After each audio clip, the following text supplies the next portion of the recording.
Welcome back to Master the Marketplace with Caspian.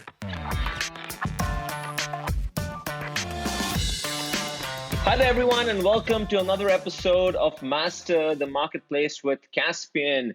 We've got an exciting lineup, a big group of folks today to talk about everything Amazon global logistics and just operations in general. And guess what? We've got the entire operations team here with us from Caspian to talk about this very important topic. So to get going, welcome everyone, but let me introduce our guests for today. We've got Mitch, Ned, and Will. I'll be doing a bad job of introducing them, so I'm going to let them do that themselves. So let's start here. Mitch, why don't you go first? Yeah, great. Thanks, Kunal, and happy to be here. Thanks for asking us to be on the show here today. Kunal mentioned I'm Mitch. I'm the Chief Operating Officer here at Caspian. I've been with the organization for 10 years, so been in the Amazon ecosystem and marketplace ecosystem for quite some time, and seen a lot of the pain points, challenges, and also a lot of the advancements that have come in terms of fulfillment by Amazon and really just the logistics and transportation process through all things marketplace. So yeah, really looking forward to the conversation today, and thanks for having us. Great.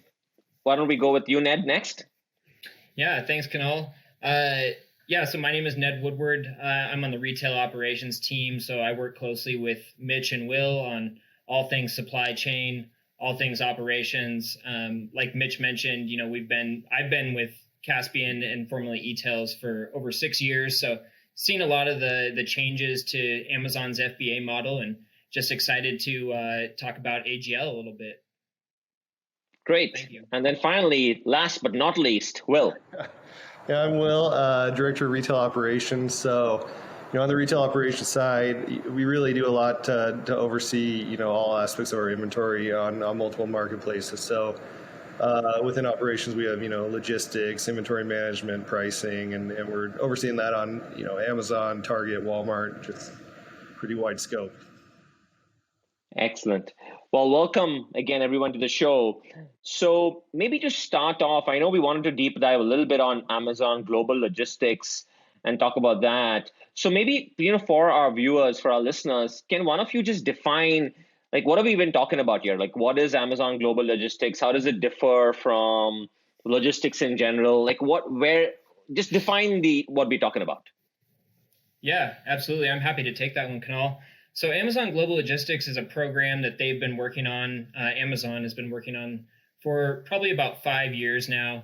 It's an option for sellers to basically direct import from China into different marketplaces, whether it's into the United States, into the UK, different marketplaces like that. And compared to kind of how normal logistics work with fulfillment into Amazon, typically, if you're importing from overseas, you need some sort of a service provider and infrastructure to support moving goods, through the ports out of China, landing them at one of the ports here stateside, and then you need a 3PL to land those goods at, and then replenish out to Amazon directly into the fulfillment center. So what Amazon Global Logistics allows you to do is it's their one-stop shop solution to direct import from China into the fulfillment center, allows sellers to not need to utilize a 3PL to land inventory at domestically. So it reduces touch points and cost domestically by quite a bit. So quite a game changer if you're looking to speed up the process and reduce touch points in your own supply chain domestically. That makes sense, and great value proposition, especially given some of the trends that we've been seeing just over the past year with COVID. In fact, that was the next question before just jumping into global logistics specifically. Let's maybe get a sense of the lay of land. What are we seeing from a trends perspective across the board? Maybe this is a good question for Mitch, just as the operating officer at Caspian. So Mitch, what trends are you seeing in this space, especially as it relates to logistics, ever since COVID happened? Yeah, certainly.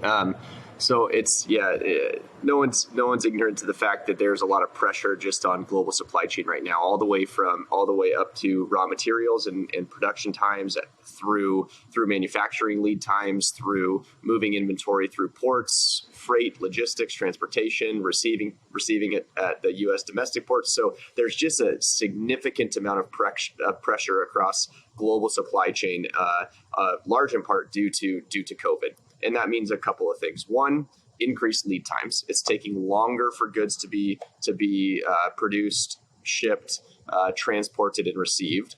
And costs. It's becoming more expensive. So there's a few ways to combat that, which we want to try to minimize the amount of touch points across the supply chain, which will reduce costs as well as reduce lead times. So what's really exciting about this global logistics program is it can enable both of those things to come to fruition. So at the highest level, a lot of these pressures in the environment that we're in today, there are certain mitigation strategies which we are investing in at a very high level to try to combat, because we are seeing monumental increases to freight costs, and we're seeing monumental increases to production times and transportation times. Excellent. So let's get into that. And maybe this is a good question for Will, who's overseeing operations, supply chain right now. You're at Caspian. So what are some of those mitigation strategies at a high level outside of global logistics for now? Just what are the different mitigation strategies that brands, manufacturers, they should be aware of right now as it relates to the current situation? Yeah, I mean, the easy answer, right, is stay as far ahead of it as you can. You need to be ordering earlier, getting things, logistically speaking, on the water earlier, in the port earlier, whatever you can do there. Outside of that, it helps to have a 3PL, in the state, somebody you can rely on, to hold some additional inventory as needed, ship out of those locations. Potentially, given, I think we'll get into it, some of the different pieces that Amazon's done to kind of take more of a stance in your inventory controls. It helps to have additional options in terms of fulfillment. Not just relying on an FBA, but also how can you kind of go more direct out of a warehouse direct to customer and kind of avoid some of those additional touch points. Okay, excellent. Okay, great. So let's get into AGL a little more. Let's talk about sort of the program. Let's talk about the service itself. So Ned, give us maybe the rundown.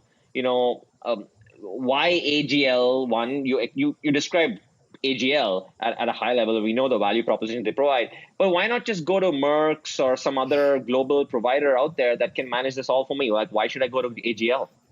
No, yeah, that's a great question. So what I can do is kind of set the stage for what a Maersk might look like versus utilizing AGL. So with Maersk, you still have to have, first of all, you have to make contact with them. You have to have some sort of a contract for that provider for their services, so you can utilize their network and infrastructure. Outside of that, you would need to have, an agent, potentially your own import bond. There's all these additional import pieces that you need to ensure are solid before you can move any goods across the water, even if you're utilizing one of these other parties like Maersk. And even in that case, let's say with Maersk, you want to move goods from China into the United States. You don't have the ability to move them directly into an Amazon fulfillment center using Maersk. They just don't have the infrastructure and the ability to get a container into Amazon. So in that case, you get the product on the water, you land it somewhere, East Coast, West Coast, down south, wherever. You still need a 3PL in order to land those goods domestically, disembark them off the container, store them somewhere, and then potentially repalletize and then replenish those out to FBA. As you can imagine, each one of those steps come with additional time and cost. With Amazon Global Logistics, those pieces domestically don't exist. You move the goods directly from China, it hits the port, it disembarks the vessel, and then it goes from the container station domestically directly into Amazon. So you don't need a 3PL to store the goods, to do any sort of replenishment. So you save time and money throughout the domestic supply chain by utilizing Amazon Global Logistics. So that's kind of a very rough breakdown of the process. That makes sense. And what kind of numbers are we looking at here? Like, what's the cost saving? What's the time saving at a high level? Like, what would you say for an, I know it's hard because of the, there's so many characteristics that go into, what we're talking about here, but by and large, what's your view?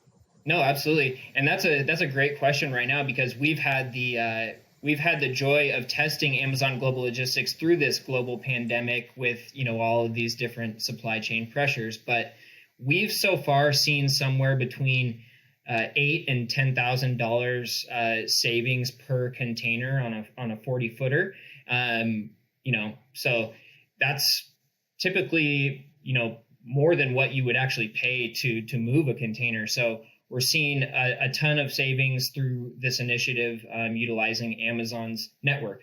One thing to keep in mind is, while you are saving a lot of money on cost, that is offset a bit by time. Amazon is not immune to the other domestic pressures of the pandemic. We're still seeing driver shortages and capacity shortages domestically. So moving goods from the port into the fulfillment centers, they're still seeing the same issues that, potentially a 3PL would if we were moving those goods domestically through the 3PL's carriers. Right. Yeah. If I could interject really quick there too, because the cost, it's a very important facet. Yeah, we want to cut costs across supply chain wherever we can, but almost equally important is the fulfillment lead time and getting goods moved from origination to destination as efficiently as possible.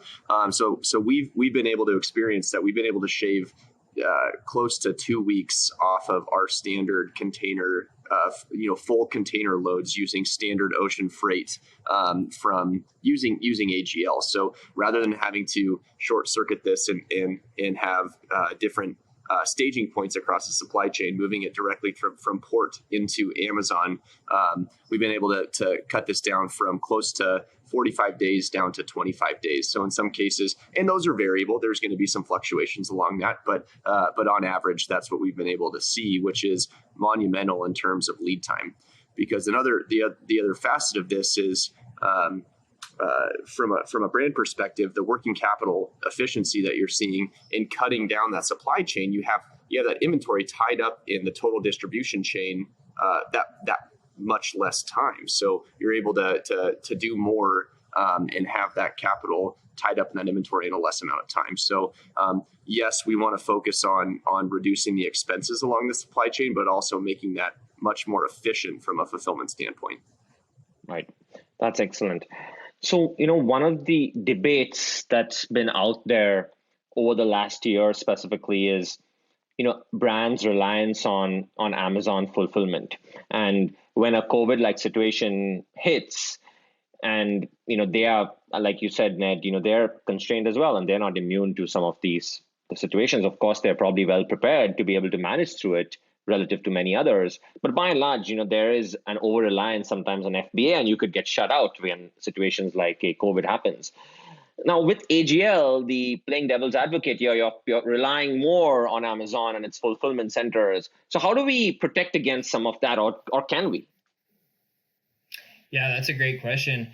I think it all comes down to communication. Just like Will said, as far as, planning to have a solid provider domestically, if you plan to use a 3PL and diversify your fulfillment model, you need to make sure that you have a solid relationship with the Amazon Global Logistics team in order to be aware of and anticipating any sort of hurdles, whether it's through, the Amazon quantity limits and restrictions that we've seen, timing delays, issues that we're seeing at both origin and destination ports. It just comes down to understanding, when you test out the program, what could potentially go wrong, and anticipating those pieces down the road as you work on, future shipments and potentially test new marketplaces. So, we've talked about mostly as it relates to US so far, but, this is an option into some of the European marketplaces as well, and something that we'll be working to test out here shortly. And so, hopefully we can take some of our learnings on the US side and apply those to our growth initiatives internationally. I see. So your recommendation is that, even though you're using Amazon Global Logistics, obviously have a relationship with them or work through a Caspian or whatever whatever that looks like, but then also maybe diversify through another third party logistics if needed, and Will, I'd love to get your thoughts here because you sort of brought up this point initially as well. Because as we shift to more of an omni-channel like approach to selling online, how does AGL support omni-channel too well, or does it hinder it and still give you that over reliance on Amazon? Like, just love to get your perspective there. Well, I'd say AGL just needs to be kind of like one of the tools you have, and it doesn't necessarily have to force an over reliance on Amazon. I think, you look, this is a great tool to bring something to Amazon, but at the same time, typically our partners still have inventory on the US side that we can use, through a 3PL for, even to drop ship, through Amazon while waiting for this container to arrive or, sell on the multiple marketplaces. So I think how we look at it is a tool to get it over here. And it's something that, really helps our partners out because we're taking, thousands of units out of their supply chain. But we don't overly rely on it because we still have that additional inventory stateside. Yeah, that makes sense. I think I like what you said, which is, hey, it's one more tool in your toolbox, and there are many other tools out there, and it's a tool that makes sense and it has some advantages, but don't be blinded by it. There are, you got to look at the big picture through the entire stack that you're using. Okay, so are there specific, and maybe question for either Ned or Mitch here, is like, are there specific product categories or certain sizes that it makes sense, where the cost makes sense for AGL, or it's agnostic to some of that? Like, have you seen in your analysis where it might make sense for certain categories, it may not? Like, what's your view there? Yeah, sure. I can take this one. So far, where we've seen the most benefit is in the oversized category. Being able to use a floor-loaded container option has been really helpful for the brands that, if in a different scenario, maybe they'd be using a pallet-loaded configuration in their container, which, doesn't maximize your utilization on the cube within that container and the volume that you can fit within that container. So where we've seen the most benefit is through our oversized categories. Those larger products, you can really maximize your volume within the container utilizing that floor loaded approach. But there is no necessarily hindrance across any sort of product category from what I've seen. That's just where you're going to see the most benefit. And yeah, I would just add to that too, that larger product, heavier product, it's more expensive to ship. So if you're having to ship that product multiple times, touch that product multiple times, the economies of savings that you're going to see by minimizing the touch points across the supply chain is that's going to be a compounding impact. So that I would completely concur with Ned that that's where we've seen the most material cost savings. But I don't want to make that as a deterrent to say that there's not a market opportunity for the small standard, large standard products to be able to recognize material benefits on this. It just may be on a percent basis a little bit lower than what we've been able to see on an oversized standpoint. But if I could go back to one point quickly that Will was mentioning is that one thing for consideration is not all brands are moving container loads of product that justify moving into Amazon a full container. And we're seeing that, and that was a compounding problem as we managed through the pandemic last year, because Amazon was under high pressure. Their capacities were being overloaded. Their staff was underwhelmed. So there was limitations from inbounding product into Amazon. So this program out of the gates is not really eligible for every independent brand. And the reason that I bring that up is it's important to understand that there are other strategies that can be deployed to unlock this type of potential based on leveraging a provider, whether it's a 3PL, other global logistics firms, other large retailers like Caspian, to be able to have consolidation points across their supply chain to consolidate less than container loads into one within these international markets, like, for example, in China. So we could be consolidating a lot of this inventory in China using AGL to make it less reliant upon sending a full container load of some one factory's product to leverage this type of program. So I think that we may have missed that on the onset of this, and I just wanted to clarify that this isn't a dependency to have a full container's load of demand to be able to use this AGL program. See, that's a very interesting point. I mean, not that, keeping this aside of AGL, I know we have another partner, for example, in India, and they do something like this. Basically, what they do is they try to aggregate inventory from a number of different brands in India, and then just send one container over to our warehouses here in Spokane. And so I think where you're going is, it's sort of similar strategy here that can be utilized, and you just aggregate in China, use AGL to bring it all here. Yeah, and you'd be seeing a multiple amount of savings on that for two reasons. One is you're not sending less than container load shipments. You're sending a full container load, so you're saving on the ocean freight on that front, as well as leveraging AGL. So all these savings that we're talking about through this episode of the podcast is we're able to unlock both of those. So it's really kind of a double whammy, if you will, from expense savings, because we're leveraging both.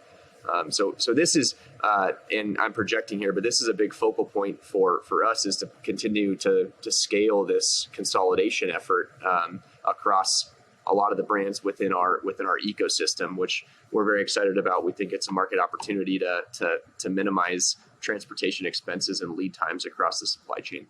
Right. So this seems like the operations team here seems to be very excited about AGL, but what am I missing? What's missing in AGL that we should all be aware of? Let's talk about some of the cons of AGL. What's your view on where, if someone from Amazon is listening right now, what should they take away from this conversation? Well, I think on our side, and this is, last year, like Mitch was mentioning, Amazon ran into their own constraints, and one of the things they did is they introduced Amazon quantity limits, and so this is kind of like I mentioned earlier. This is Amazon kind of taking a stance in terms of your inventory position, and they're looking at it from as soon as you create that shipment all the way through till it's sold through Amazon. So basically, what they're doing is it's more difficult now for us to create AGL shipments because we're tying up that usage on the Amazon quantity limits with this long lead time, and generally on these higher quantities because we're trying to fill containers. So, like Mitch mentioned again before, is we're looking into trying to consolidate multiple partners potentially, which will help us avoid those ASIN level quantity limits, because we can get multiple SKUs or ASINs all into one container. But until we kind of get past these quantity limits, it's a challenge to really create this widespread usage of AGL. Yeah. One thing to add to that, and Will, you're spot on there. One thing to add to that is a general kind of dynamic shift last year through the pandemic was the concept of just-in-time planning went out the door. Demand was so sporadic. It was up and it was down and it was up and it was down that, the standard, 30 to 45 days of coverage that we'd want to hold within FBA was so unpredictable that it was causing all sorts of problems. So there was this huge insurgence of product moving into Amazon FBA, which caused bandwidth capacity, just a bunch of pressure within their fulfillment ecosystem. And we've all seen the news about Amazon's FBA expansion efforts this next year, adding millions and millions of square feet into their FBA ecosystem to kind of account for this. But we're now back into the situation where we have to plan in really a very robust just-in-time model because that's what Amazon's making us do due to these Amazon quantity limits, also known as AQLs.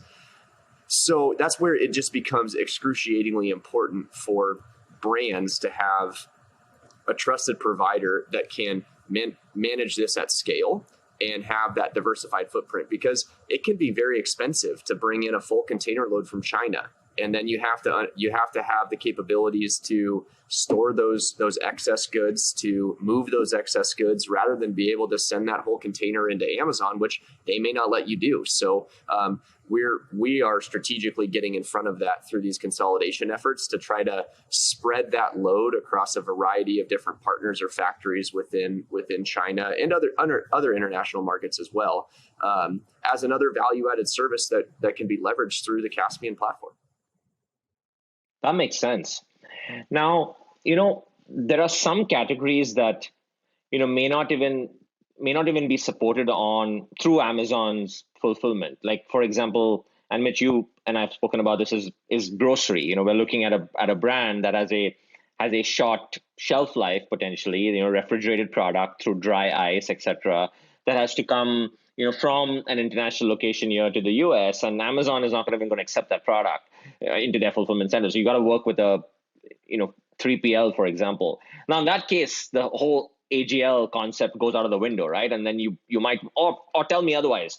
Like, I would think that the only option in that case is you have to go through a 3PL that can ship direct to consumer.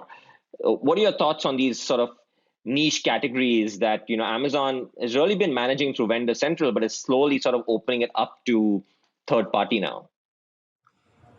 Yeah, I can take that at kind of the highest level, and then Will and Ned fill in any gaps that you guys think that I may have missed. But Kunal, that's exactly right, that those more specialty fulfillment options may not be able to be handled by Amazon at scale, or even at all right now. And sometimes it's with seasonal product meltables, those types of things. It's only pertinent through certain periods of the year, which goes to show that you're required to have a secondary or tertiary fulfillment option that can handle those kind of special situations, but that can be very cost prohibitive.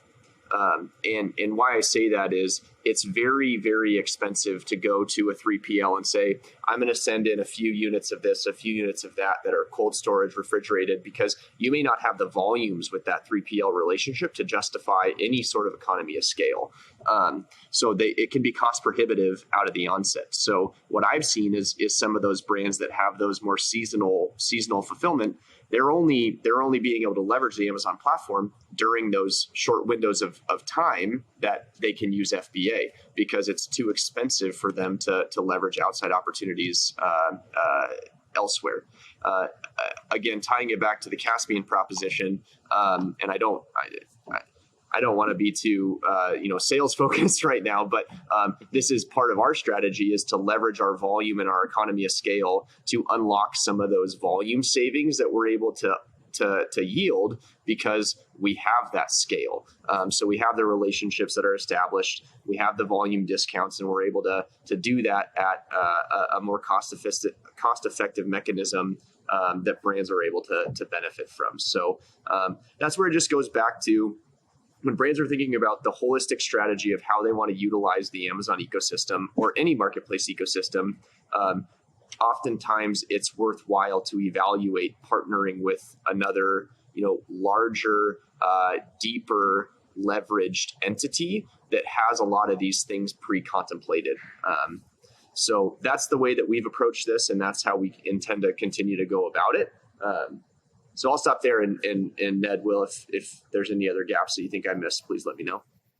No, I think you hit the nail on the head, Mitch. I think it'll be interesting to see how Amazon continues to open up these options and how these 3PLs are continuing to build out services to support fulfillment when it comes to these kind of one-off needs, as well as whether some of these brands themselves will take on more of an owner-operator role in building out their own infrastructure to support. So that's what I'm looking forward to seeing. Great. So let's talk a little bit about just the technology around AGL. I presume this is available in Seller Central. Someone can go in and get started there. But Ned, walk us through, how does a person get started? What does that process look like from just, all right, I'm ready to go. How do I get started now?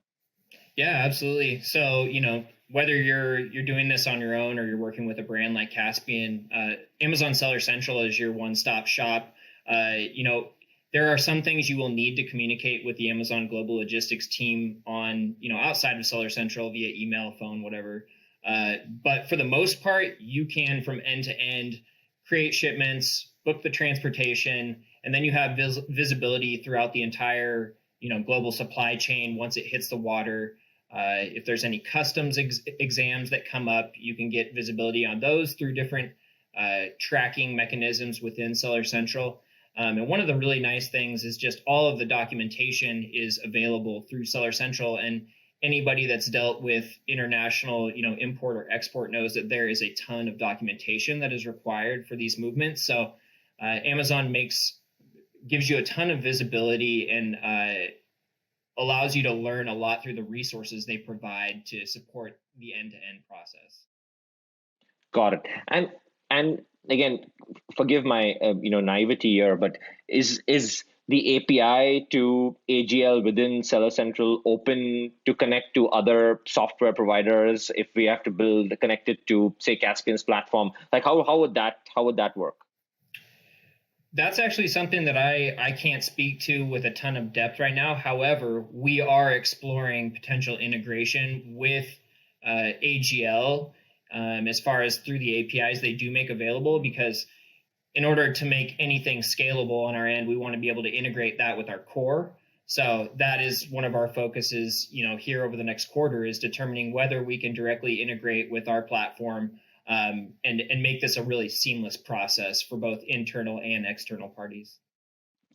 Yeah, I would think that, just as we discuss more of a diversified strategy on the supply chain, using AGL, using third-party logistics providers, your own warehouse, so like whatever that looks like, you're able to consolidate even the operations across all these different back-end distribution channels and manage them through a centralized view. At least that will be sort of my wish list, and make it sort of easy to kind of just manage the operation end to end. Oh, okay, great. So, one advantage you folks mentioned is this, the ability to be able to consolidate and try to send these truckload of, or the container loads of shipments overseas through AGL. Great advantage, cost savings, time, etc. But if I'm a small brand starting off and I want to kind of test out the waters, sell for the first time, I don't have the quantity that would support any of what AGL is talking about. Like, is your view to maybe then work with a Caspian, for example, and try to get onto one of their containers? So what's your view on how would a smaller startup like brand try to utilize the program? That's certainly right. And again, I'll take a stab at this, and Ned will fill in where you think fit. But yeah, really the only way to unlock the value of this program would be through a trusted provider that has leveraged this before, has the infrastructure in place to utilize it. Because at the end of the day, we're still all playing in Amazon's backyard, and we have to play by their rules. So typically, if we're bringing new product to market or product with low limited sales history, we're going to be throttled with how much we can bring into their ecosystem. You can solve for that in one of two ways: send less or distribute inventory amongst a variety of different fulfillment networks. That's very expensive. So if we want to send less, let's unlock this potential of using AGL by consolidating this less than truckload or less than container load of inventory into something that can fill up a container. We can have it at a consolidation point, manage that inbound logistics into Amazon using AGL, and then we all win from that. So that's really from a brand's perspective, that would be the easiest path forward to enter into this environment. And as things materialize, demand's going to grow, and these limits are going to increase. Ideally, we get to a state where this brand can independently be coordinating containers from China into Amazon directly, but that's it once it reaches a critical mass. And that's not going to happen overnight, and that's okay, because you can have a provider like this or somebody that's leveraging this environment to enable that for you. So that would be my approach. Just from somebody that's used this program before and gone through these kind of nuances. Yeah, I think that's spot on. Number one, you don't want to get overloaded, if you're a new brand, in terms of what you have on Amazon. And force yourself into additional fees, different pieces like that. But, number two, with these quantity limits, it wouldn't even be an option necessarily to overload early on, because you're limited as a new seller or new ASINs coming in the marketplace. Excellent. Great. So, to end today, again, thank you for all your views today. Was there anything that we missed out in our conversation today that might be worth for our viewers to know about or listen to? Is there anything that we didn't cover as it relates to logistics or some other insight that you might want to share with our viewers today? The only other piece that I have, and it's going to be a little bit of a change of course, is there was some news announced a couple weeks back about typically Amazon releases their fulfillment fees and store warehousing expenses. They release their increases to be effective in February. They usually release them at the tail end of the prior year, and then they take effect in February. So there's a ramp up period to plan for that. Well, that hasn't happened yet. So there's this big ambiguity about what are fees going to look like? Are we going to have these huge multiples of increases to warehousing and fulfillment fees and all of those pieces? So it is very much a moving target, and we're all in this together. But I do think that it's worth calling out that I think that Amazon is still trying to understand what the baseline is. Like, volumes have been in such high fluctuation right now, and there's been so much variability. It's very difficult for them to forecast what life is going to look like 3, 6, 9, 12 months down the road.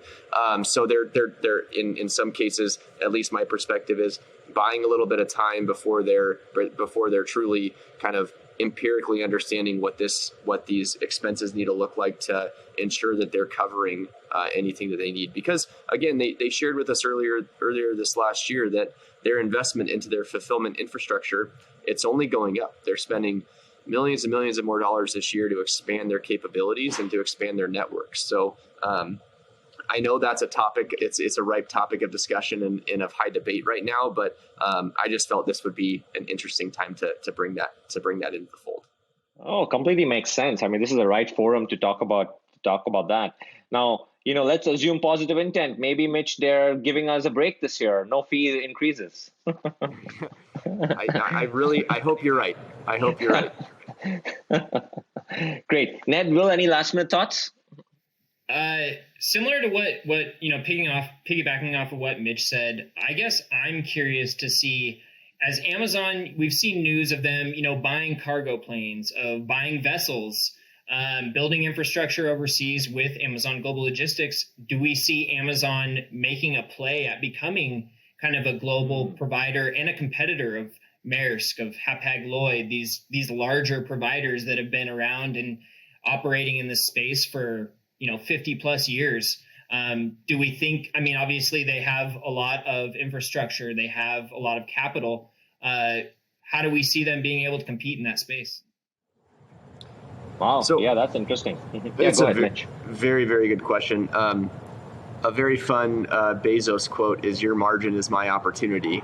So there's no market too big or too small if there's, profit to be driven, and it's a market that is synergistic or tertiary to the Amazon model, which global logistics, we already know, AGL, the G and the L is global logistics, right? So I do truly believe that there is significant investment from Amazon that their Prime ecosystem can scale across all international markets. If we think back to the original model, they wanted to distribute books all the way down to the Amazon, and I think that they're making strides to become a truly global provider, minimizing friction across the supply chain from product origination to the end consumer. And if they can control that all through a vertical integration strategy, that's what they're going to do. So I think all the leading indicators are saying that their investments are going to continue to focus on being a true global player that is not reliant upon other service providers to enable that. We saw that with FedEx and their disengagement with FedEx in 2019, maybe 2020. I think 2019. But yeah, Ned, I think you're spot on. I think that we'll continue to see trends showing that the investment in global logistics from a Prime perspective is going to be where they're focused. Yeah, I mean, I can only add to that and say is, when I was at Amazon, there were a lot of talks about, imagine if we just had one single Amazon.com for the world. And imagine if we provide any product anywhere, available anywhere in the world, same day delivery. Imagine having that sort of vision. For that, you have to have a logistic solution that can support that kind of, mechanics to fulfill to the customer. So it'll be interesting to see how this all plays out over time. Yeah. But folks, it was an absolute. Yeah, go ahead, Will. Yeah. No, I agree with you, and it'll be interesting because I think we'll kind of get some perspective of kind of their growth and where they're headed through the AGL program. Right now, we tend to see they're loading things through LA and Long Beach. It'll be just interesting to see as they start transferring to the east, or do we see additional options, through air freight, different pieces like that. So it'll be fun to watch. Great. All right, folks. Well, it was a pleasure to have the three of you on the show. Thank you, Mitch. Thank you, Ned. Thank you, Will. Best of luck as you continue to integrate AGL with a lot of our partners and continue to deliver value to them through these cost savings and time savings like we've discussed. And we'll hope to see and hear more from you very soon in the future. Thank you again for being on the show, and we will talk to everyone again on another episode of Master the Marketplace. Bye-bye. Thanks, pleasure. See ya.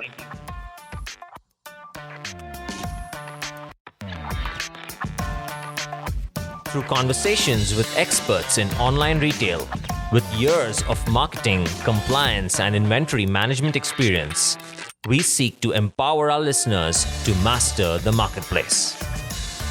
Thanks for listening. We hope to see you next time on Master the Marketplace with Caspian.